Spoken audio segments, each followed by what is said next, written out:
Good evening, everyone, and welcome to our diversity panel this evening.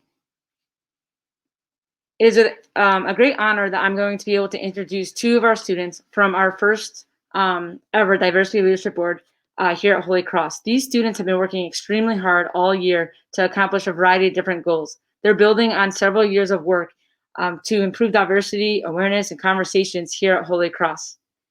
At this time, I'm going to hand it right over to the students who have an introduction for all of you. So I would like to introduce Jaden Epps, class of 2021, Rashayla Stallings, class of 2022, and Grace Prasad, who's with me, class of 2022. Ladies and gentlemen, welcome to tonight's panel, which celebrates the achievements of Black leaders in the Greater Waterbury Area and beyond.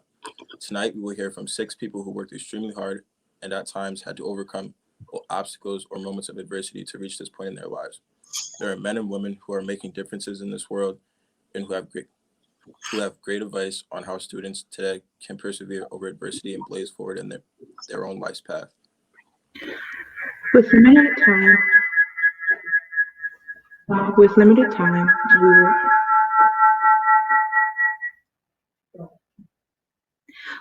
time, we will not be able to cover all of the topics that we would like to, but we are excited to have questions that will provide insight into the lives, careers, accomplishments, and successes of each of our panelists. We are hoping that at the end, we can answer some of your questions in a question and answer panel. Please write any questions that you may have for the panelists in the chat box.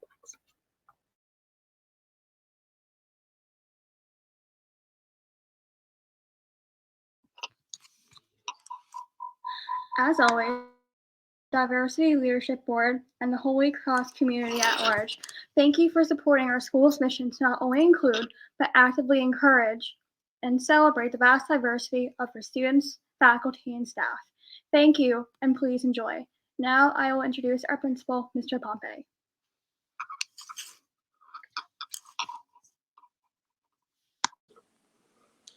Ladies and gentlemen, thank you so much for being with us tonight. A special thank you to our panelists. We're so very blessed to have the amount of talent and just wonderful people that are here with us tonight as beacons of hope and examples of great accomplishment and just really powerful people in our world. It's Ms. Dwyer and I. Ms. Dwyer has really carried the mantle for 2 years now in our establishment of our Student Diversity Board and the Leadership Council here at Holy Cross. These students are incredibly dedicated to this. It's something that Ms. Dwyer and I really thought was important 2 years ago to establish at Holy Cross. We want to make sure as Christians and just in our efforts to be the best people that we can, wanted to make sure in a learning environment that we were able to provide and ensure equity in voice in all things that we do here at Holy Cross. We had a plan to establish this board. We had no idea that it would take off the way it has. We should have, because of the talent and just greatness of our student leaders here. There's been a great deal of passion, thoughtfulness, and care that's gone into nights like tonight, and they have just shown great initiative and have already fulfilled the promise of God's gifts, and they've just been so impressive to us. So thank you to all our students involved. Thank you to Ms. Dwyer. Most of all, thank you to the 6 wonderful people that we have with us tonight. We're blessed to have you here.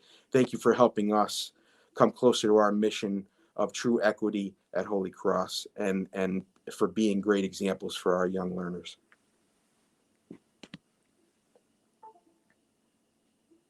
At this time, we would like to introduce our 6 panelists. The 6 panelists are outstanding Black leaders in their respective disciplines and communities. First, we have Loretta Claiborne, an American athlete and advocate who has participated in the United States Special Olympics. Next, we have Congresswoman Johanna Hayes, United States Representative for Connecticut, 5th Congregational District. Next, we have Harold Miller, who is alumni of Holy Cross, who is an intern assistant superintendent in Boston Public Schools.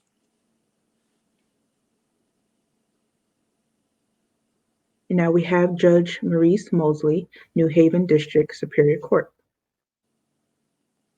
Next, we have Chief Vernon Riddick, who is Chief of Police at West Hartford. And finally, we have Delisha Woods, class of 2013, voice teacher at Bethel Music Center.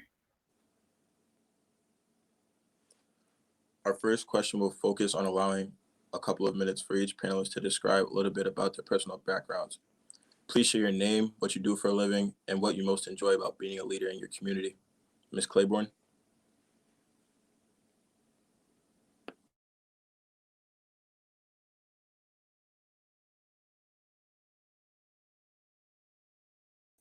Ms. Claiborne, you're muted.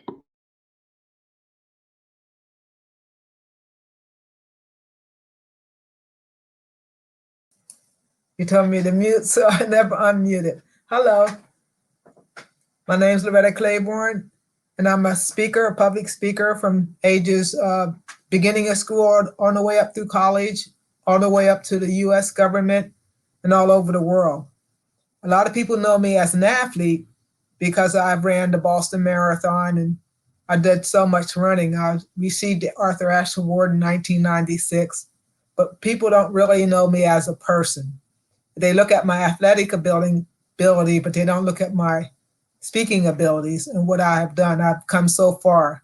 Being an African-American child right after this, my mother has suffered through going to segregated schools. She's seen what drinking out of one fountain's done for her, but her child was born with intellectual disability, and she always wanted me to be the best that I could be. So one way I could be my best was through sport, and Special Olympics gave me that opportunity. And I now speak and I serve on the board of directors of Special Olympics, which governs over 6 million athletes.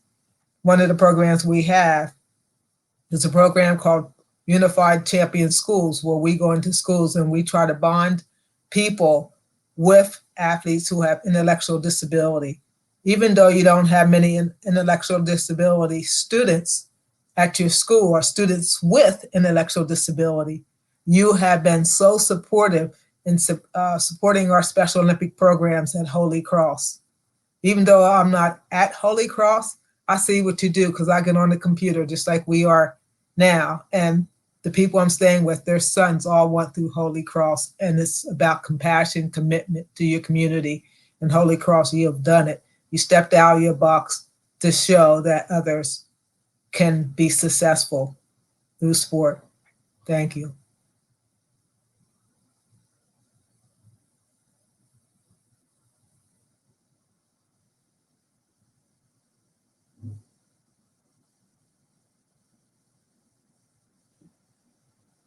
Judge Mosley, would you answer the same question? Thank you very much. My name is Maurice Mosley. I was born on Bishop Street in the 40s. And at that time, Bishop Street was the most colorful street in Waterbury. You had everything there, from churches, schools, gambling joints, you name it, it was there on Bishop Street. And I grew up all around it. Crosby High School, a 4-year basketball scholarship to South Carolina State University in the 60s at the height of the civil rights movement. And I saw a lot of things down south, which was horrible in terms of the way they treated African Americans. For the last 8 years, I've been a juvenile court judge in New Haven and Waterbury. But I'm most proud of the fact that for the last 29 years, I've been the president of Granville Academy, and that program is designed to take urban youth and equip them with the necessary skills and teach them about financial literacy and stocks and bonds and get them to college. And 90% of our youngsters that enrolled in Granville and stayed in Granville, they went on to college, and they're doctors, lawyers, and engineers and changing the world. Thank you.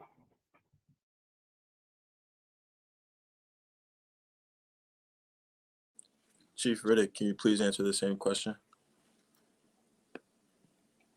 Hi, good evening. Born and raised right here in Waterbury. Can you guys hear me okay? Okay, born and raised right here in Waterbury. Went to Washington Grammar School, Wallace Middle School, Kennedy High School, Choate Rosemary Hall for a prep year, then Tufts University, and ultimately I got my master's degree from Post University. So it's a pleasure to be here with such esteemed folks.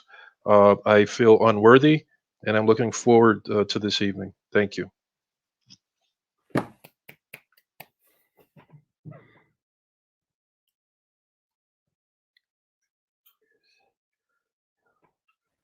Mr. Harold Miller, would you answer the same question?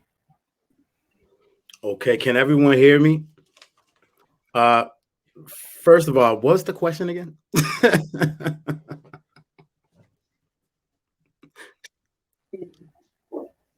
There's three. If you would, just share a little bit about your background. Okay. Well, one, I graduated from Holy Cross in 1995, so it's great to be back. Definitely Crusader, repping Crusaders all day. I'm born and raised in Waterbury, Connecticut. My mother, my family, they migrated from the South. My mother moved, she lived on Long Hill. My grandfather, Tony Bishop Clement, the church on the hill, that's my grandfather.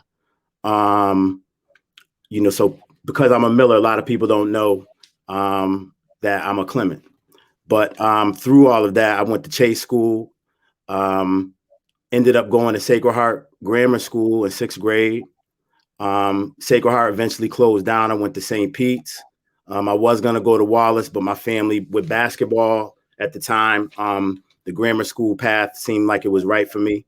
And if Sacred Heart had never closed, I probably would have went to Sacred Heart High School, but I went to Holy Cross. And it was probably the best decision I made in my life. I don't think I would be sitting here talking to you had I not gone to Holy Cross. I was able to land a full scholarship. We won the state championship when I was a senior. My boy Edmund Saunders, shout out to Edmund, Mr. Generali, the whole crew, the boys club, the rec, everybody. But I went to Northeastern University. I earned my bachelor's and master's degree there. Even in my journey in the public school system in Boston, I actually tried to come back to Waterbury, but it didn't really work out. So I stayed up here, and I'm just really enjoying taking the path that I've taken, my professional career, starting as a teacher and ultimately becoming a principal, assistant. I was assistant principal, and now I'm an interim assistant superintendent. So I just love our communities. I love our students, not just in Boston, but across New England. We're doing work in Waterbury as well, and plan to continue doing work in Waterbury and across New England, ultimately in other places.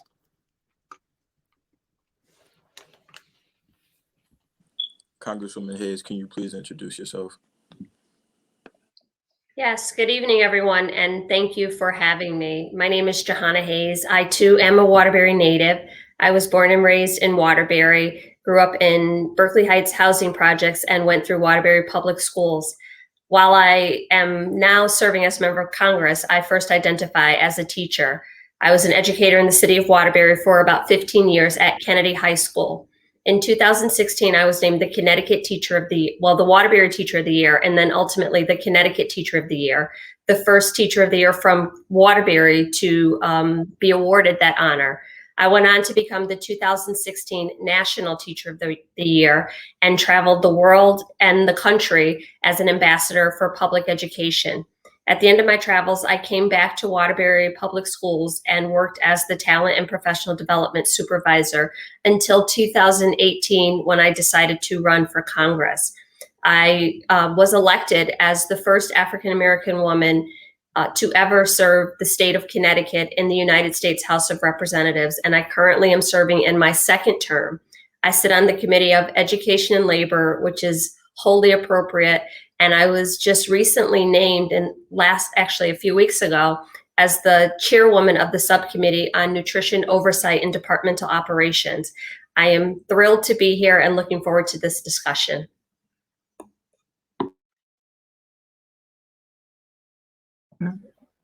Thank you all so much for that. Our next question is, what is an achievement that you are most proud of accomplishing and that made you into the leader that you are today? And we want to ask, how is it being a person of color through your journey, and has that impacted your journey? Ms. Loretta Claiborne? You're muted.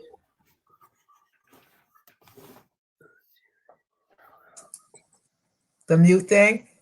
But anyway, being a person of color really didn't have an impact on my life, but being a person of color, being a woman, and being a person with intellectual disability, I was born blind. I didn't walk to the age of 4. And my mother was told, you know what, this child's not going to make it through school. We have places for her.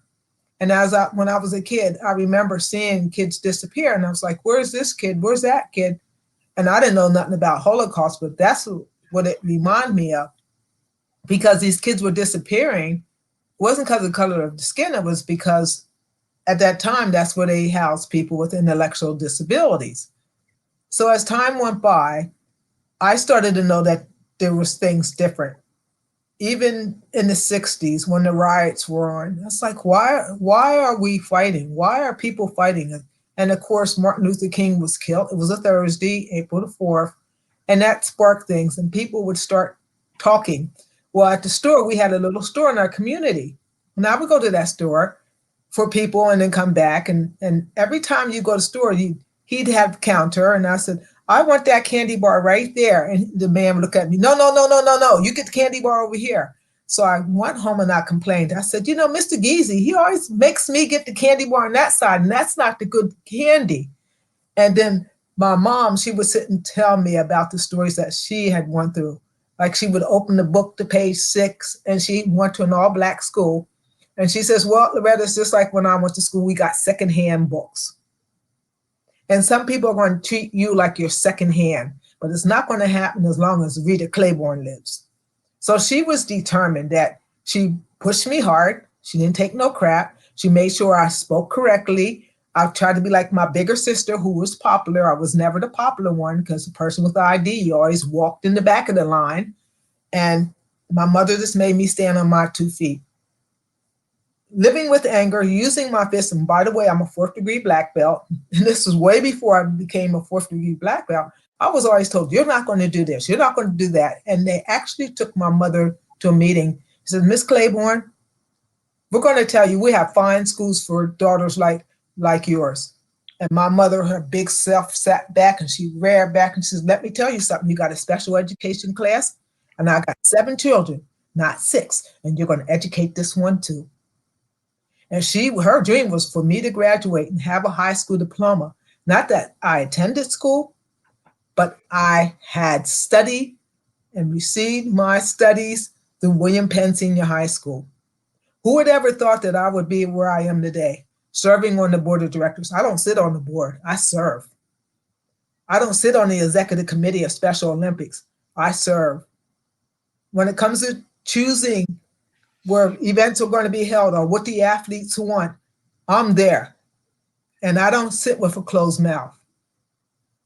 I serve.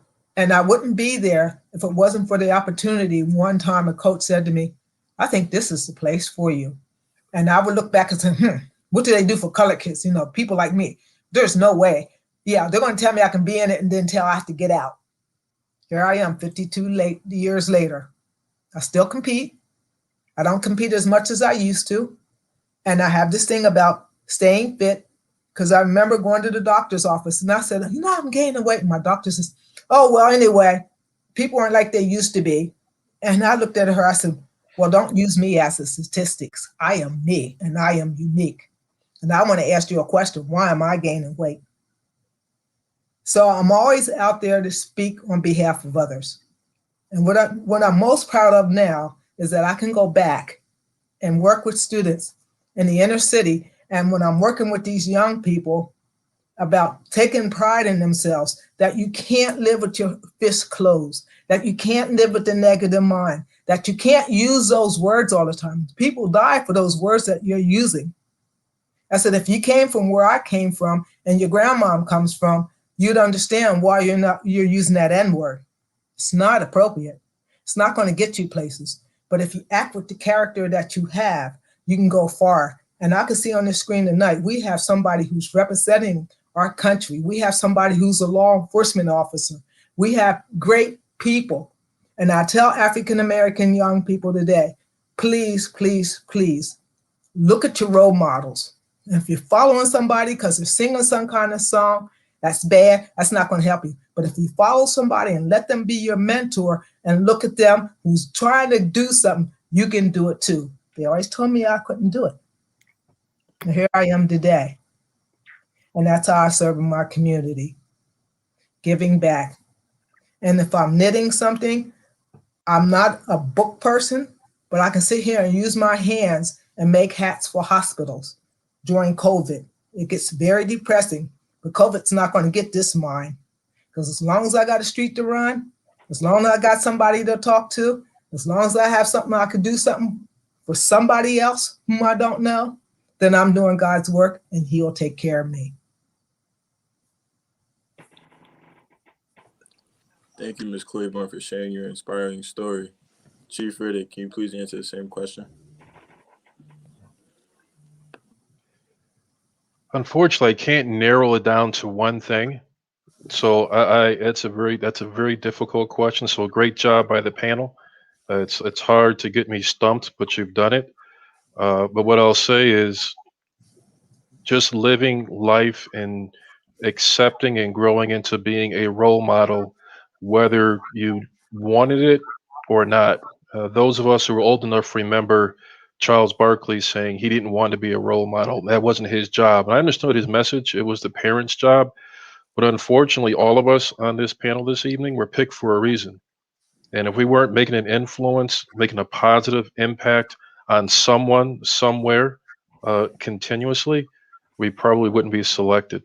So if I'm forced to pick something that I'm most proud of, because Jaden made me do it, he just sent me a text, my salvation in the Lord Jesus Christ, because as I look back over my life and I went through so many trials and tribulations, single parent home, my mother died when I was 11 and being forced into leadership role, I realized that the hand of God was over my life the entire time. And where I'm at was ordained to be never just for me, but always for others. And it's my obligation to do the Lord's will. So if I'm proud of anything, it's that and humility. And I'm most proud. I know we can't pick on one person, but Sister Representative Hayes, I'm just so proud of her. It's just ridiculous. It just is. From Long Hill to the White House, I just tell you, Congress, you name it. She's seeing presidents and everybody else, vice presidents. God bless you. Thank you. So very powerful. Representative Johanna Hayes. I think that, just like Chief Riddick, that's a really difficult question to talk about one incident, because I recognize that I am the culmination of all of these experiences, and every single one of those experiences make me who I am, and I wouldn't change anything. But I really think that, I guess if I had to say what started this, I think it was my first graduating from Naugatuck Valley Community College. I was a teenage mom and went to an alternative high school program and never even thought I would finish high school. And it was really hard when I decided that I wanted to go to college, and I started at Naugatuck Valley. And those first 2 years were the hardest 2 years. I mean, I subsequently I went to Southern to get a bachelor's. I got a master's from the University of St. Joseph's and a 6-year educational leadership degree from University of Bridgeport. But just getting started was the hardest. And I think that really is the fuel that keeps you going, because I remind people every day that it's not where you started, and so many of us have just different experiences. It's not a straight line always to get there. And I really believe that informs my decision-making in the Congress, because I want to make sure that the perspective of everyone is included in every conversation, in every piece of legislation, not just the people who checked every box in the right order, because that would exclude me. I ask the questions that I wish someone was asking when I wasn't in the room. I advocate for the people who I know will never have a voice. And I can only do that because of the grace that was shown up on me.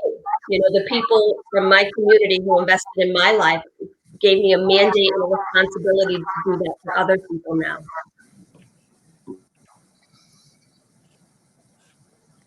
Thank you for sharing, Judge Mosley. Okay, thank you. When I listened to the previous speakers, my career seems so small and uneventful compared to what the other speakers have done, especially Loretta. I want to commend her for overcoming all those barriers, all the members of the panel. You, Judge Mosley. And Harold, you probably was small, but I used to be the attorney for Bishop Clemens. I did all his legal work in the oil company. Okay, all of it. So I'm glad to meet you. You come from your ancestors had a lot of faith, and you stand on some great shoulders.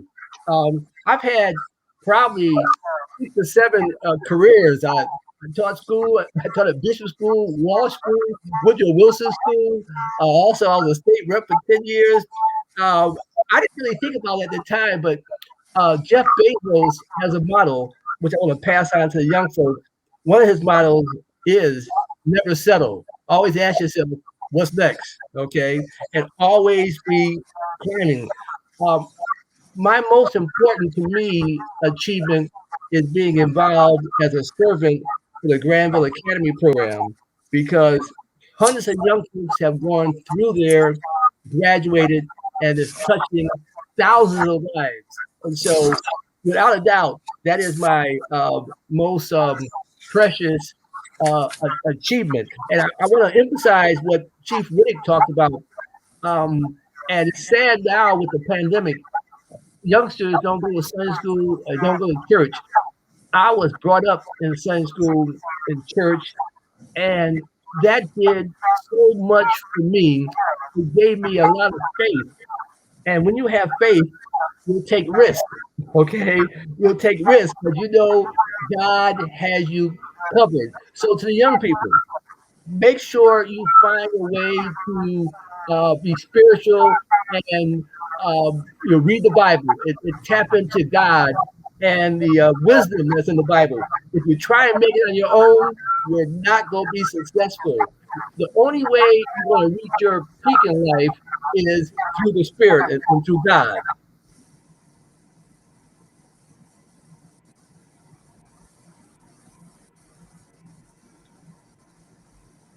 Please forgive my interruption momentarily. If I could just ask everybody, just for the sake of the broadcast, whenever you're not speaking, if you could just please mute. Appreciate it. Rashayla, go ahead, honey.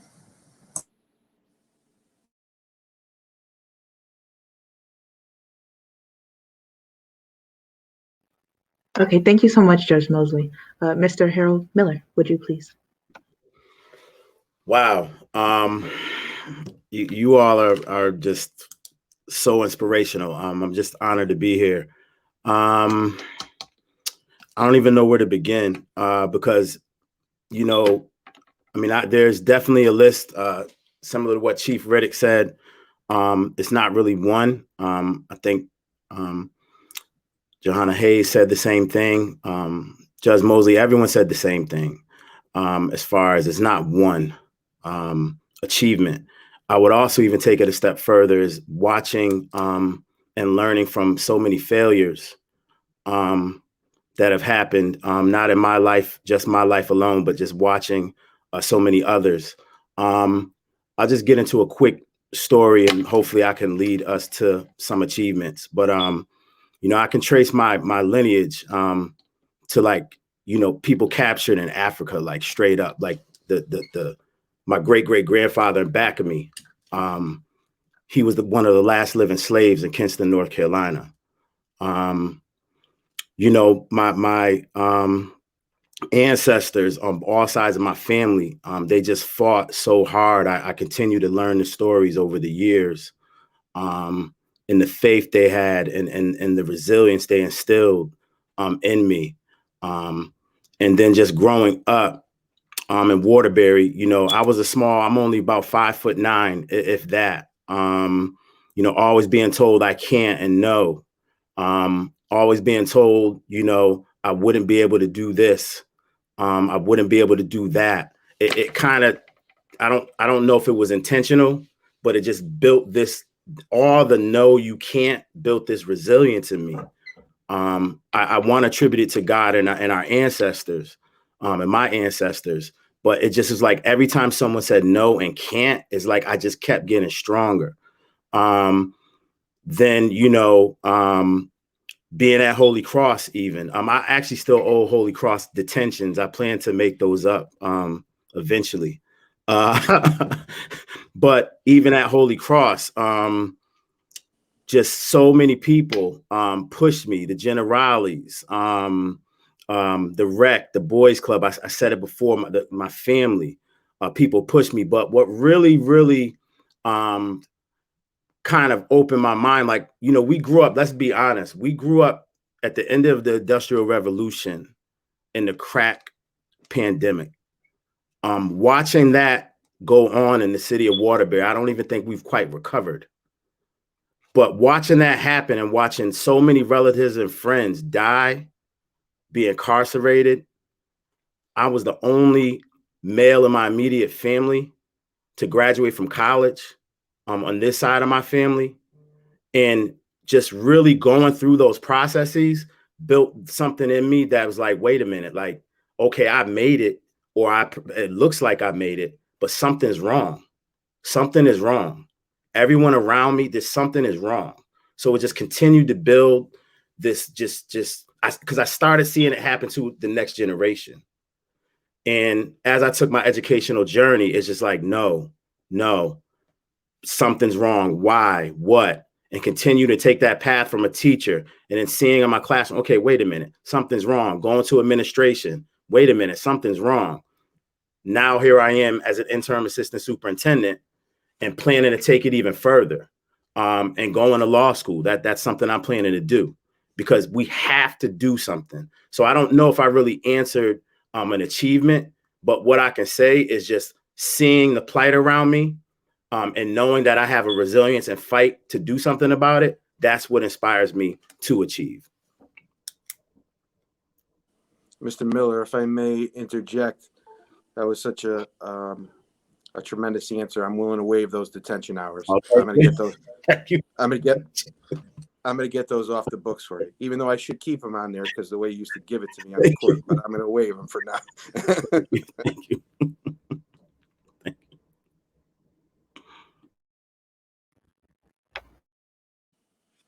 Chief Riddick, who's an educator or family member, mentor, or community member, or an experience that inspired you to pursue their leadership role in your career? And what inspired you as a teenager and still inspires you today? Actually, both questions I can answer with the same individual, my father. As I mentioned, my mother passed away of a rare disease. She was 32 years old. As a result of that, I remember it's the first time I ever saw my father cry ever. He was my hero, and I remember him collapsing on the bed after he told my brother and I the news. And it's funny, which we remember after times like this. A couple of days later, after the funeral, he says, you have to be a leader. You have to, hey, I'm going to be at work. You have to watch over your brother and your sister. And he gave me the house key at 11 years old. So when we got off the bus, we would walk home and I would have the key to get into the house. And I remember that tremendous amount of responsibility.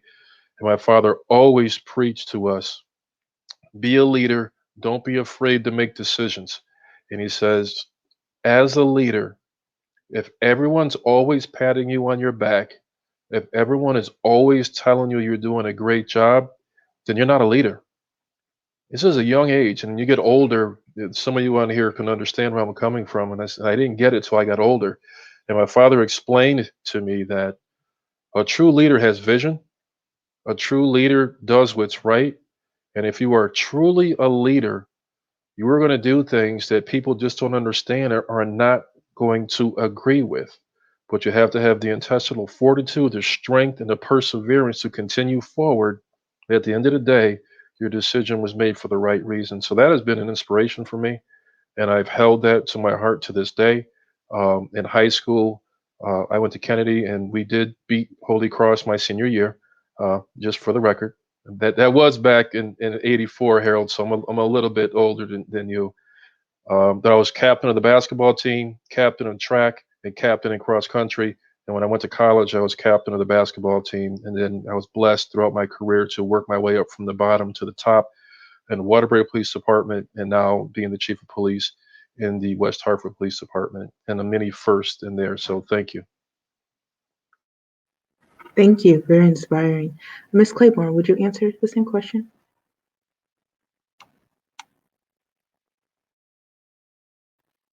You're muted.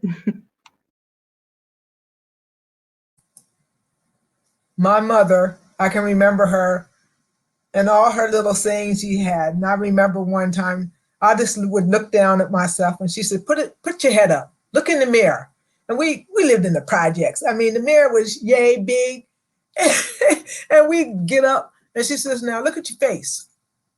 Smile, it takes less muscles. And when I would listen to some of the things that my mother said, she was teaching me to be myself. She said, if you sit down and be quiet all the time, nobody's going to hear you. But if you stand up and use that voice, it can project very loud. Now tell me what you want. And I would just sit down and I thought, I'm second class. I don't count because I'm slow. But she never left me be slow in her way. And I remember her looking at me. You go out my house, I want you to look your best. You understand? Now fix your hair up. Look in the mirror. Fix your hair up. She always wanted me to be independent. And the neighbor complained. She says, you're always picking on that child. And the neighbor says, you know that child's slow. And my mother returns and says, let me raise my child. I want my child to be independent. And so she would look at me and says, look at your face. Straighten it up. Look at your hair. You walk out that door, I want you to look your best. And then when you look your best, you'll start to feel your best, and then you can be your best.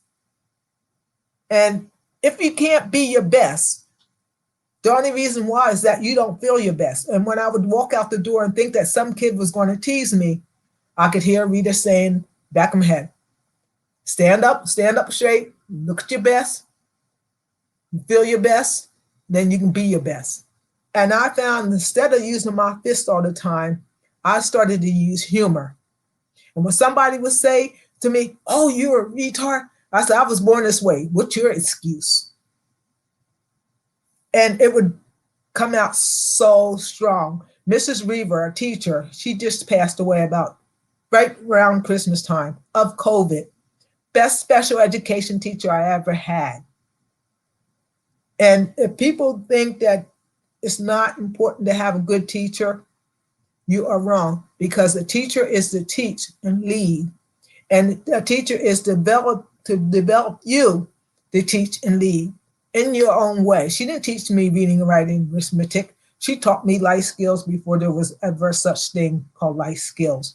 And I look at the coach and says, Loretta, I'm not going to make the decision for you. What do you want to do? Do you want to run the mile, or do you want to run the 15 to 500?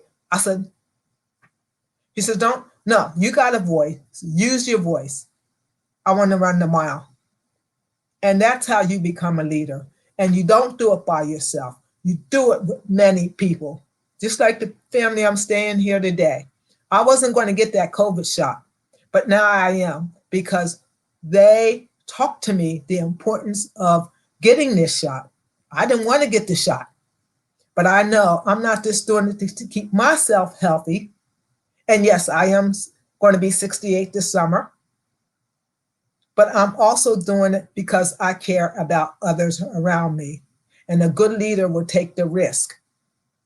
A good leader is not afraid to take a risk. If you don't take a risk to support somebody else, then you're not a leader. And that's how I became what I do today. The Chief Inspiration Officer for Special Olympics Incorporated. And I hope one day that I can be able to lead to see 2 or 3 schools within this next year, inner city schools, to have unified champion schools where they come in and bring the regular students in to work with students with intellectual and different abilities, to be a part of the whole school student body and not just part. Thank you. Thank you for sharing. Congresswoman Hayes, who do you think someone who's inspired you to be where you are today? again, it's not just one person, but what I will say is Waterbury is an amazing gift, or at least it was for me.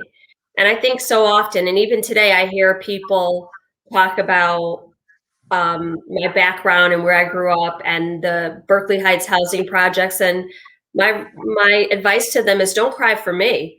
I had an entire community that raised me. We had after school programs, we had uh, summer picnics. Mr. West had movie night. We had vacation Bible school at the Clemens Church. We had now incorporated summer youth programs, basketball leagues, tournaments. So it really was about seeking out every available opportunity in the community.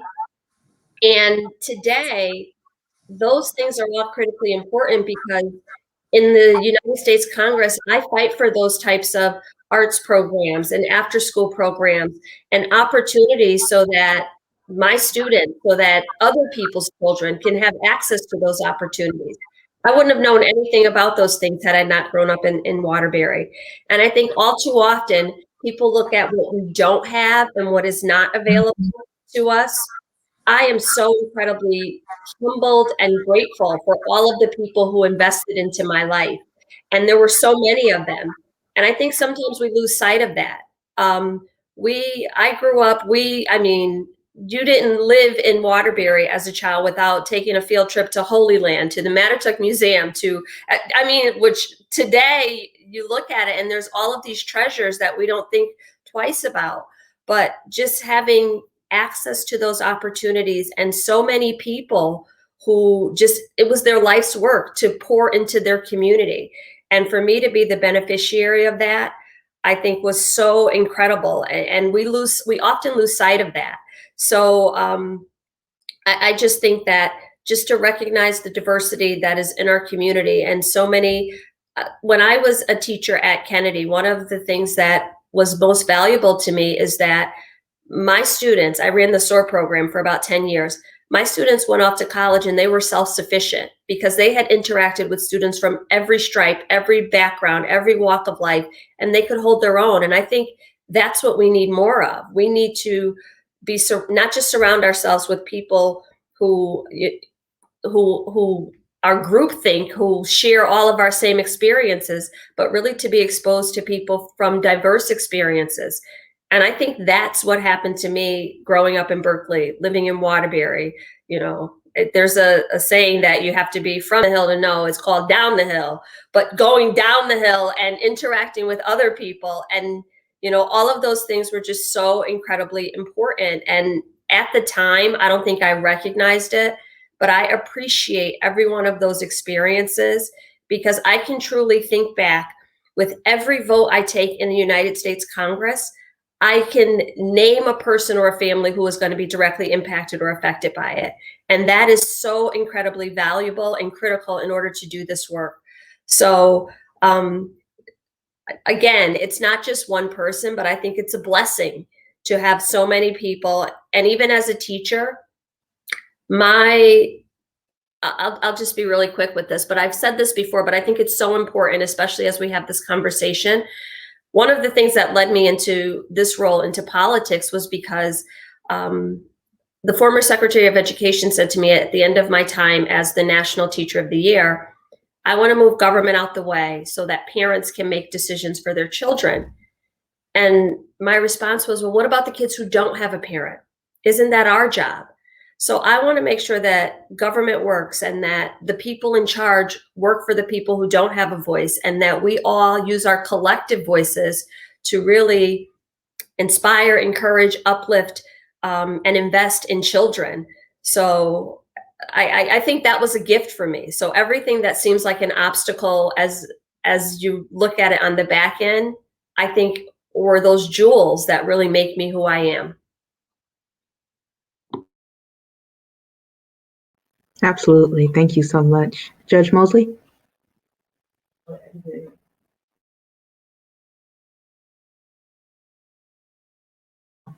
You're muted, Judge.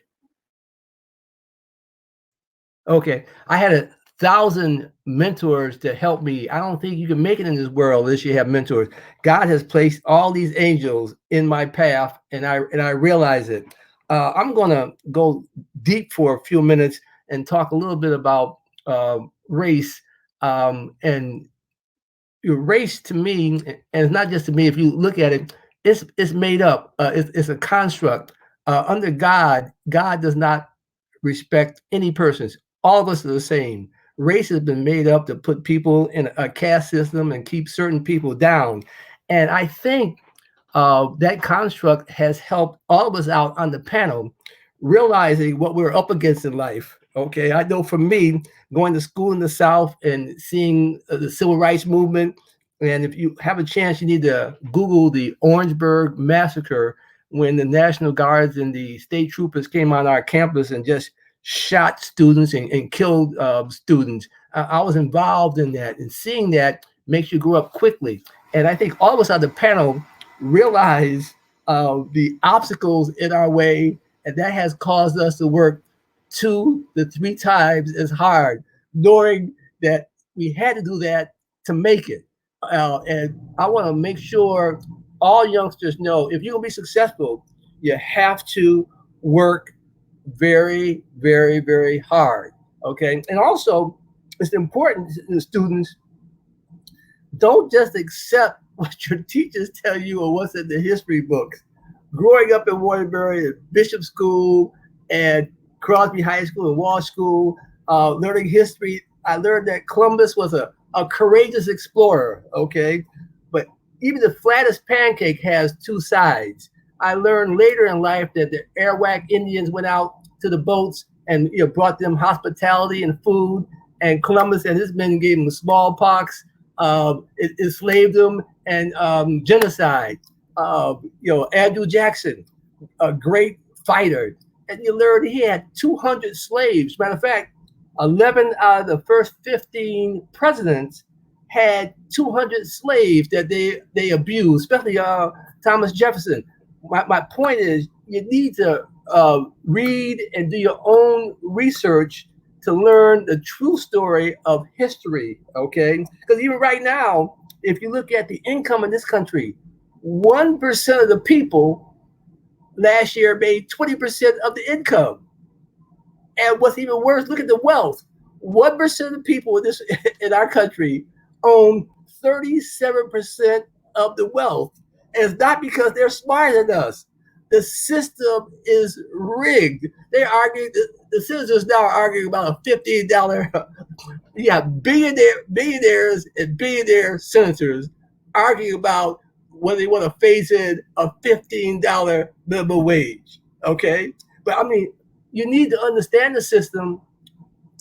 And in closing, my charge to you all, first, you need to kick butt academically. You need to be as smart as you can and do your own research. And then, just like Johanna, you need to get involved in civic government, because the politicians determine who gets what share of the pie. Okay, the politicians determine that. And you need to get involved so that people that look like us will get their fair share. And more importantly, if you work with everybody, you can grow the pie. Okay, and everybody can benefit. Okay, but you have a small section of people, and you saw them January 6th. Okay, there's a small section of people that don't want to share the pie with people that look like you and I, and don't want to grow it. Okay, now, I'm sorry for preaching, but I just want to pass that on to you students, because I don't have a chance to talk to you much. I just want to say, please don't put that on me. I'm not encouraging any of you to go into politics. You want to do something, become a teacher. If you want to change the world, do it from the classroom. Teach. I wouldn't put this on anybody. And the politicians determine who gets the piece of the pie. What's the size? I'm not a politician. I am a teacher.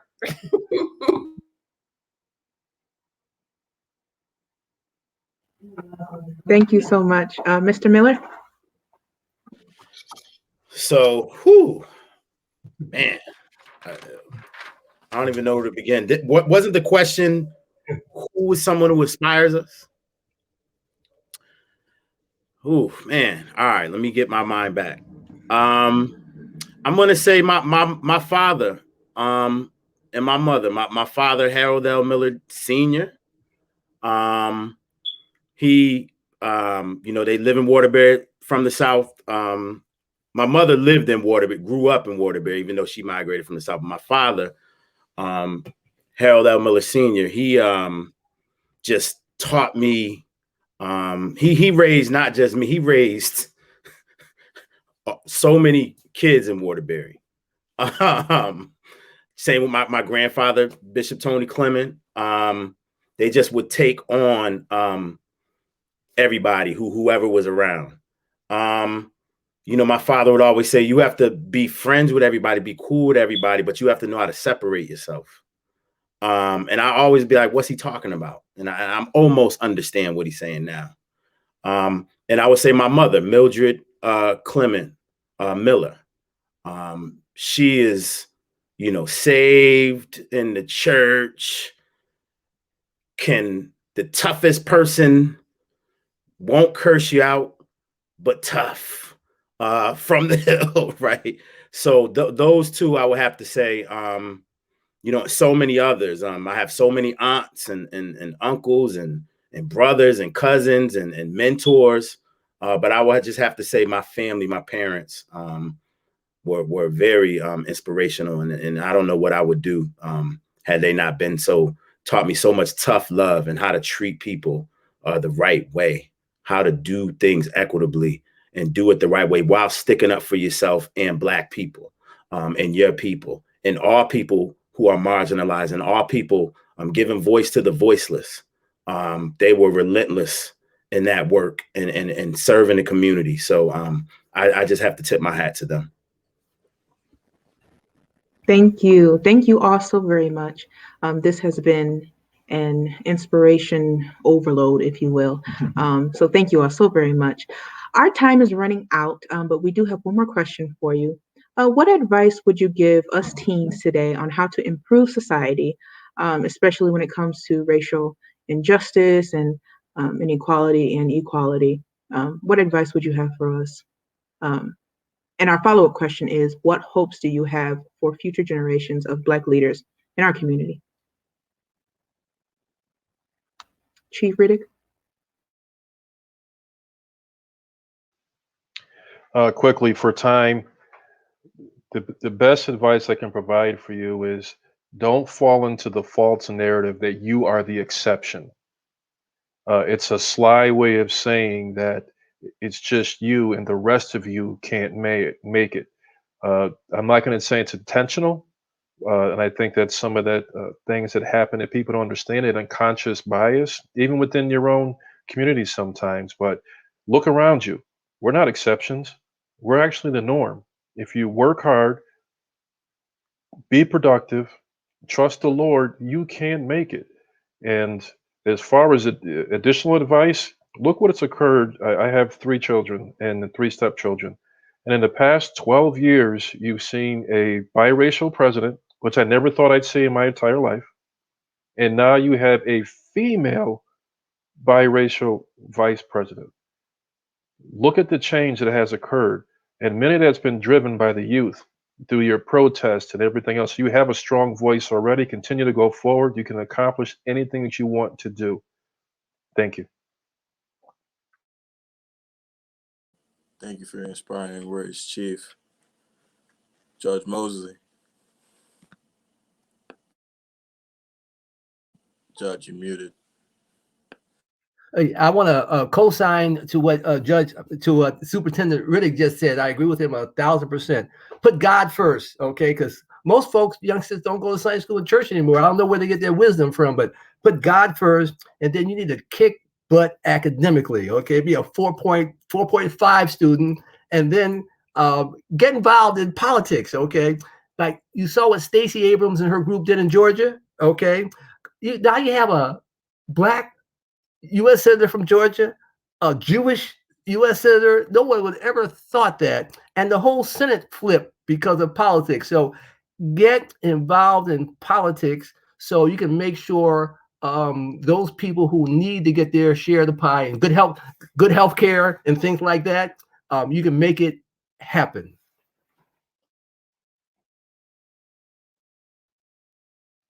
Ms. Claiborne.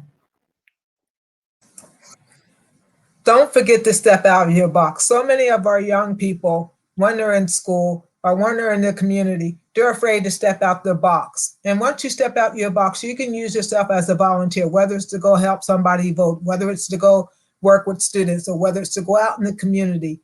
Don't be afraid. Yes, successful people take risks to how they got to success.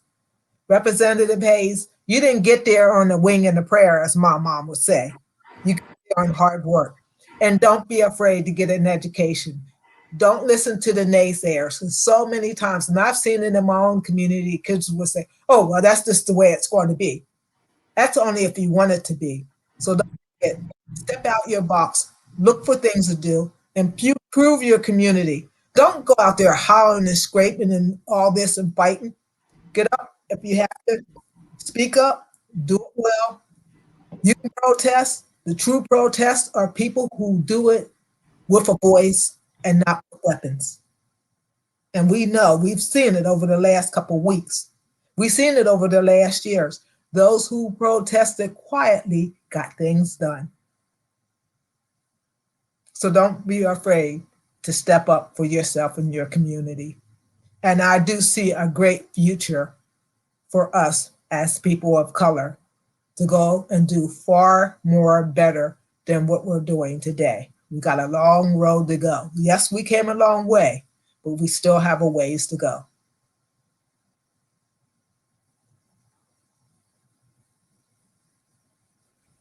Absolutely.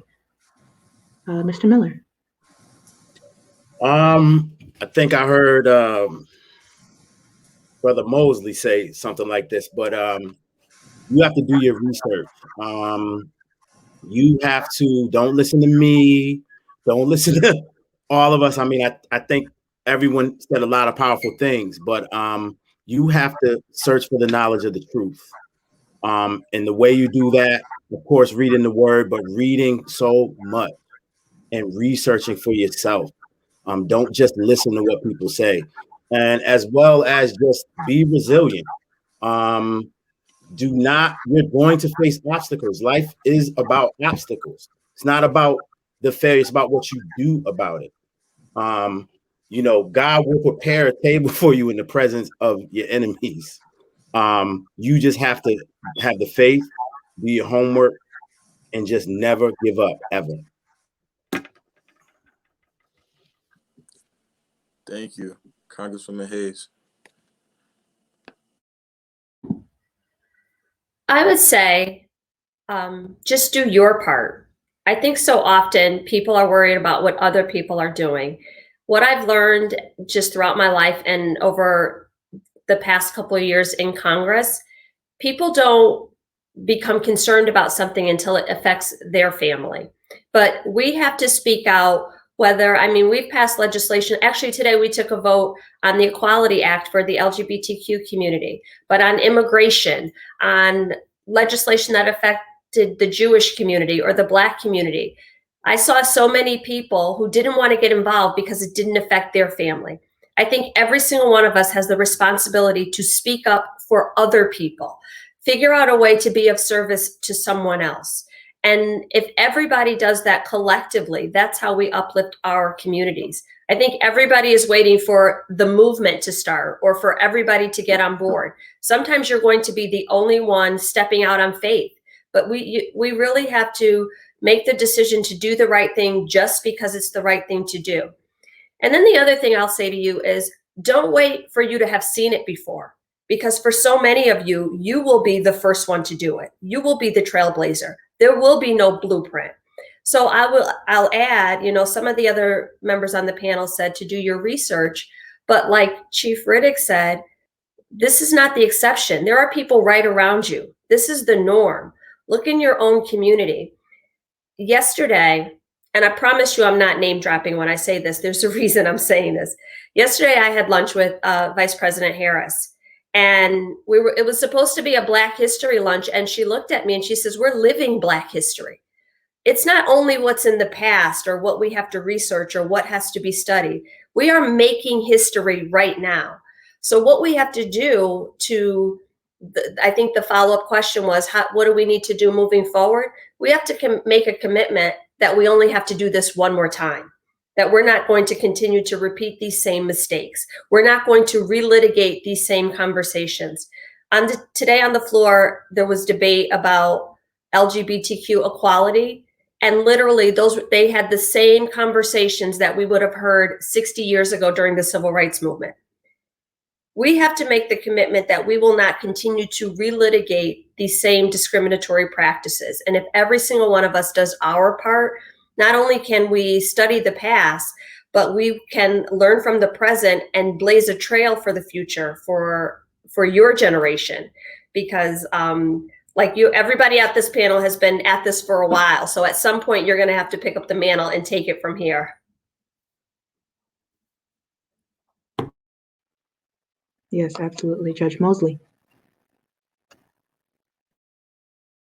You're muted. The same thing I said before to the young folks, take care of your business academically, and then you have to get involved in service, and you got to get involved in politics, in civic government. If you don't, those other folks who are in charge love it, and they'll make sure the most of the pie goes to their folks. The folks who are rich in this country didn't get there by just doing hard work. The tax system and all that is rigged for them, okay? And just take health insurance. Canada, England, Norway, and the Nordic countries, they have universal health insurance. Why don't we have it here? The folks who are in charge, all the senators, they all have good health insurance, that we pay for, okay? And the only way to change that is by getting involved, running for office, and supporting people who have who have the big picture in mind. Can I just add, Judge Mosley, because I know you keep saying run for office, but there are other ways, and hold your leaders accountable. I think far too often we elect leaders and they go off and do these jobs and stay for years, sometimes decades, and never do what they were sent to do. So if you are a person who feels like, no, service in that way is not for me, I don't want to run for elected office, you can participate in this process by holding leaders accountable. We have a way to change leaders every year, the first Tuesday after the first Monday in November, through our elections. So stay informed, stay engaged, stay involved, and hold leaders accountable. And if they're not doing what you sent them to do, literally, I am your representative in the United States Congress. If you are reading my work and seeing this is not what I sent her here to do, then I don't deserve your vote. And you really have to hold yourself accountable in that way, to pay attention and not let people getting away with having your voice and your representation and not working on your behalf.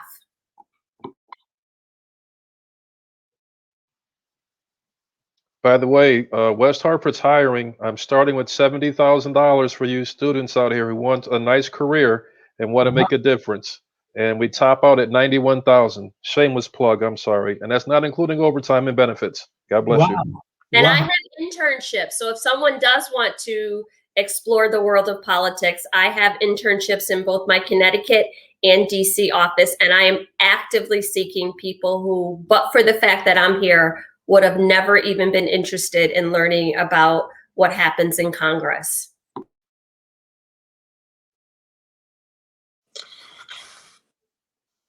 Well, I'd like to, we're coming to a close on this amazing evening. And I just want to, I'm completely humbled by the contributions of all of our panelists. Congresswoman Hayes, humbled by your willingness to join us this evening. Ms. Claiborne, thank you so much for your passion. Judge Mosley, Chief Riddick, thank you both so very much. Mr. Miller, making Holy Cross proud, continuing to do so. We thank you so very much. But with all due respect to our panelists, the people that I like to really speak to the most are the students, the children, and the people that are listening to this right now, because everything that they're talking about, everything that these wonderful people are talking about, you are who's next. You are the next ones up in the fight. And we have some wonderfully powerful, confident, incredibly intelligent, hardworking students of color in this building. And I hope that if there's one thing that you take from this evening, there's a lot of wonderful information and inspiration that came out of this evening. But I hope that you understand when you look at these 5 amazing people on the screen that they came right from where you are. These people came right from the seats in the schools and the streets that you came from. And there's work to be done, and the work is yours, and you're capable of it. And you have wonderful, wonderful support around you, and you're incredibly talented kids. So I hope you see what your future can be. And I hope you see that we live in a world where that future is so very vital to the work that we all do and to our continued success and the success of, and perhaps the most important word that we use in our work is all people, all people. So I thank you all for being here tonight. We're blessed. And I'd like to hand it over to my partner and our fearless leader, Dr. Pellegrino, the president of Holy Cross. Why don't you jump in?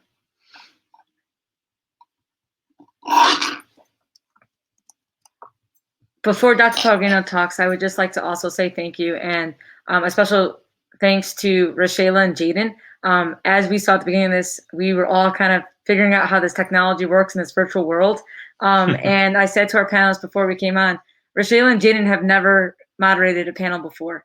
And they don't get to hear the feedback or the reactions or the laughter or the clapping.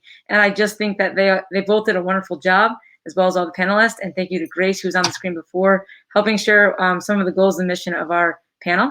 And I was having a little bit of a technology problem to begin with, but I do want to just point out that this is going to be the first of what we hope to be a series of many panels on different issues. This is a great way to learn. We learn from the experiences of others and the stories of others. So all of you are very busy. I said before this that one of the silver linings of COVID is that all of you were able to join us here tonight with all of your busy schedules. So thank you so much.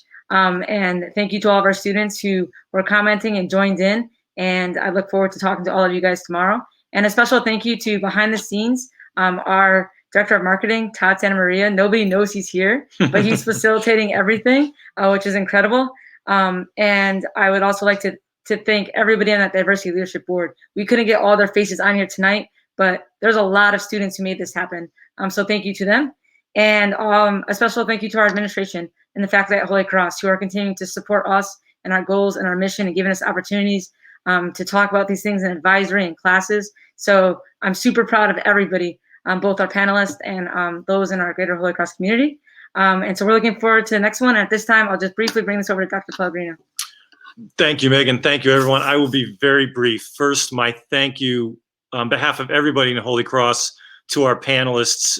Tonight was a gift.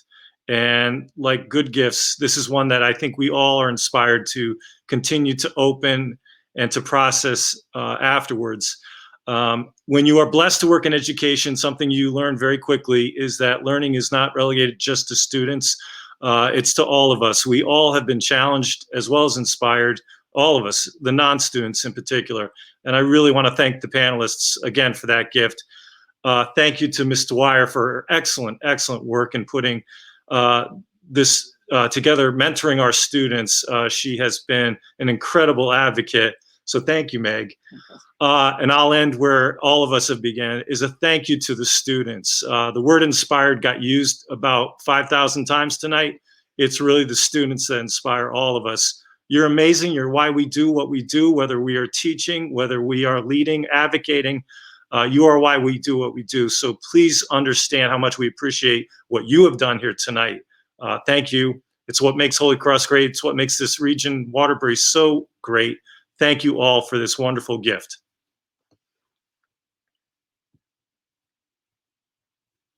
Thank you, everyone. We'll see you again soon. Thank you, everyone. Thank you, Ms. Dwyer. Thank you, everyone. Keep up the great work. Thank you. Please stay on for once.